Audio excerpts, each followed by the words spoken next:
Hello students, आपका स्वागत है इस नए वीडियो में। आज हम आपको वैद्युत रासायनिक श्रेणी बताएंगे, इसके लक्षण बताएंगे तथा इसके उपयोग भी बताएंगे। तो वीडियो को लास्ट तक देखते रहिएगा स्टूडेंट। काफ़ी सरल है। परिभाषा आपको पहले वैद्युत रासायनिक श्रेणी की बताएंगे, लक्षण भी बताएंगे, इनके उपयोग भी बताएंगे। ठीक है, तो बिना देरी के वीडियो को स्टार्ट करते हैं। सबसे पहले स्टूडेंट्स आप लोग परिभाषा ध्यान रखिएगा वैद्युत रासायनिक श्रेणी की। तो यहाँ पे लिखते हैं धातुओं एवं अधातुओं को उनके मानक इलेक्ट्रोड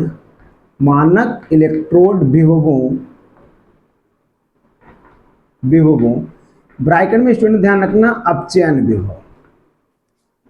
विभव मानक इलेक्ट्रोड विभवों के बढ़ते हुए क्रम में रखने पर जो श्रेणी प्राप्त होती है उसे वैद्युत रासायनिक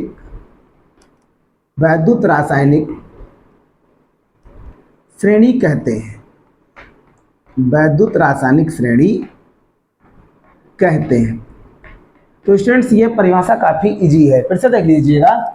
धातुएं एवं अधातुओं को उनके मानक इलेक्ट्रोड विभवों ब्रैकेट में ध्यान रखना अपचयन विभव के बढ़ते हुए क्रम में रखने पर जो श्रेणी प्राप्त होती है उसे वैद्युत रासायनिक श्रेणी कहते हैं।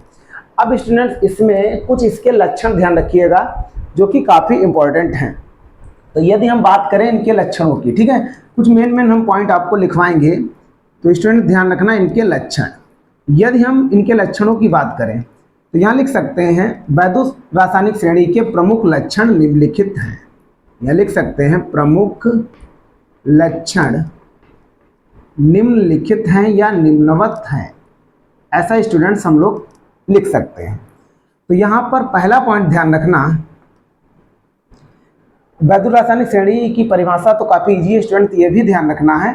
साथ ही साथ इसमें देखो पॉइंट ध्यान रखना है, वैद्युत रासायनिक श्रेणी में ऊपर से नीचे जाने पर, ठीक है, हम कह सकते हैं वैद्युत रासायनिक श्रेणी में ऊपर से नीचे जाने पर तत्वों की अपचयन क्षमता घटती है। तो स्टूडेंट पहला पॉइंट हमारा यही रहेगा। तो यहाँ लिख देते हैं वैद्युत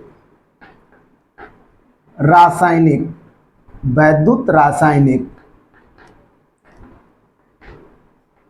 श्रेणी में ऊपर से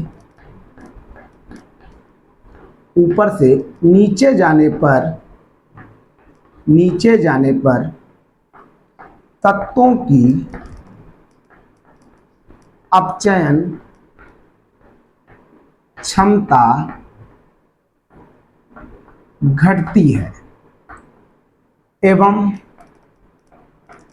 पहले हमने लिखा है ऊपर से नीचे जाने पर, अब कंडीशन ध्यान रखना, एवं नीचे से ऊपर जाने पर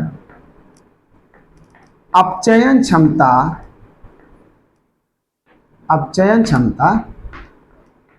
बढ़ती है। ये स्टूडेंट्स आप लोग पहला पॉइंट ध्यान रखोगे। वैद्युत रासायनिक श्रेणी में ऊपर से नीचे जाने पर तत्वों की अपचयन क्षमता घटती है, जबकि नीचे से ऊपर जाने पर अपचयन क्षमता बढ़ती है। ये स्टूडेंट्स पॉइंट्स ध्यान रखना, ये पहला पॉइंट है, काफ़ी इंपॉर्टेंट है। दूसरा पॉइंट स्टूडेंट ध्यान रखना, हाइड्रोजन के ऊपर के सभी तत्व अम्लों से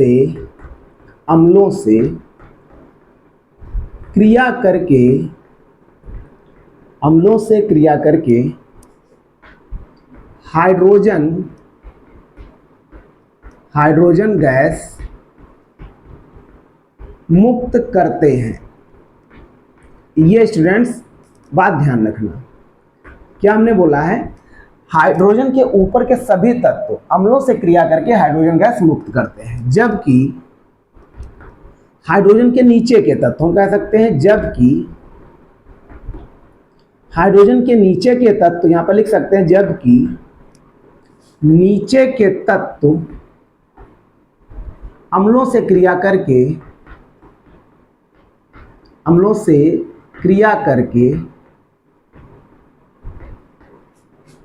हाइड्रोजन गैस मुक्त नहीं करते हैं। ये स्टूडेंट्स आप लोग दूसरा पॉइंट ध्यान रखना, काफी इंपॉर्टेंट है। और स्टूडेंट्स यहां पर तीसरा पॉइंट आपको बता दें, ये 2 पॉइंट हो गए, पेपर में ऐसे पूछा जाएगा, वैद्युत रासायनिक श्रेणी किसे कहते हैं, इसके लक्षण लिखिए, ठीक है, इस प्रकार से क्वेश्चन आ सकता है। तीसरा पॉइंट यह ध्यान रखना, हाइड्रोजन के ऊपर के तत्व जल या भाप से क्रिया करके H2 मतलब हाइड्रोजन गैस देते हैं, ठीक है, यह हाइड्रोजन गैस मुक्त करते हैं। ये भी स्टूडेंट्स पॉइंट ध्यान रखना। ये हमारा स्टूडेंट्स तीसरा पॉइंट हो गया, काफी इजी है, आप लोग खाली ध्यान रखना। अब अगला पॉइंट ध्यान रखना, जिस तत्व का अपचयन विभव जितना अधिक होगा वह उतना ही प्रबल आक्सीकारक होगा। तो ये पॉइंट ध्यान रखना, जिस तत्व का अपचयन विभव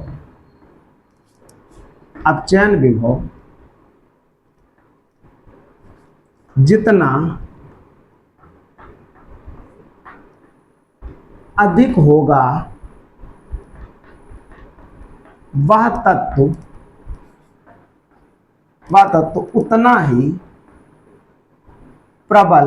वह तत्व उतना ही प्रबल आक्सीकारक होगा। ये स्टूडेंट्स आप लोग पॉइंट ध्यान रखना, क्या हमने बोला, जिस तत्व का अपचयन विभव जितना अधिक होगा वह तत्व उतना ही प्रबल आक्सीकारक होगा। ये स्टूडेंट्स आप लोग पॉइंट ध्यान रखोगे। अगला पॉइंट स्टूडेंट ध्यान रखना, जिस तत्व का अपचयन विभव जितना कम होगा वह तत्व उतना ही प्रबल अपचायक होगा।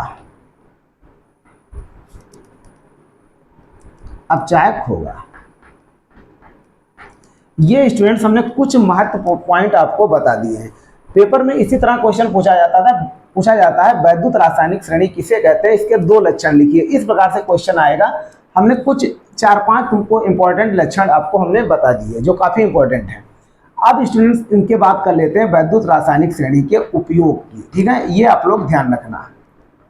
उपयोग बता दें, उपयोग में ध्यान रखना, पहला इंपॉर्टेंट उपयोग, किसी सेल के वैद्युत वाहक बल का निर्धारण करने में, यह स्टूडेंट्स आप लोग ध्यान रखना। पहला पॉइंट, किसी सेल के वैद्युत वाहक बल का निर्धारण करने में, ये स्टूडेंट्स आप लोग पॉइंट ध्यान रखना। दूसरा इसका जो प्रमुख उपयोग स्टूडेंट्स है वो ध्यान रखना। ये तो पहला पॉइंट हमने बता दिया आपको, किसी सेल के वैद्युत वाहक बल का निर्धारण करने पर या करने में कह सकते हैं। दूसरा स्टूडेंट्स पॉइंट ध्यान रखना, धातुओं की क्रियाशीलता की तुलना करने में। दूसरा पॉइंट ध्यान रखना, धातुओं की धातुओं की क्रियाशीलता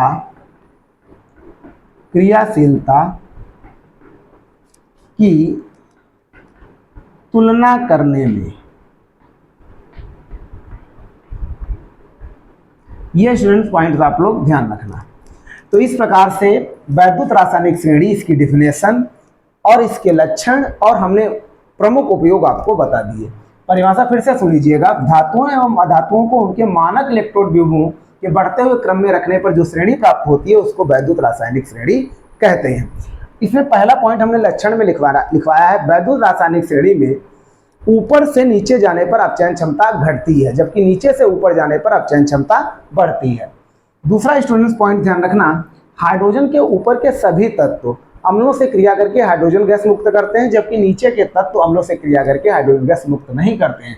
हाइड्रोजन के ऊपर के तत्व जल या भाप से क्रिया करके हाइड्रोजन गैस मुक्त करते हैं। जिस तत्व का अपचयन विभव जितना अधिक होगा वह उतना अधिक प्रबल अक्सीकारक होगा। जिस तत्व का अपचयन विभव जितना कम होगा वह उतना ही प्रबल अपचायक होगा। अब इसमें उपयोग ध्यान रखना, किसी सेल के वैद्युत वाहक बल का निर्धारण करने में, धातुओं की क्रियाशीलता की तुलना करने में ये वैद्युत रासायनिक श्रेणी के उपयोग हैं। यदि स्टूडेंट्स आपको हमारा वीडियो अच्छा लगा हो तो प्लीज़ हमारे चैनल को सब्सक्राइब कर लीजिएगा। इस चैनल पर आपको फिजिक्स एवं केमिस्ट्री के टॉपिक वाइज वीडियो मिलते रहेंगे, जो कि हम ऐसे क्वेश्चन बता रहे हैं जो बोर्ड परीक्षा में काफ़ी इंपॉर्टेंट है और कई बार ये पूछे जा चुके हैं। Thanks for watching.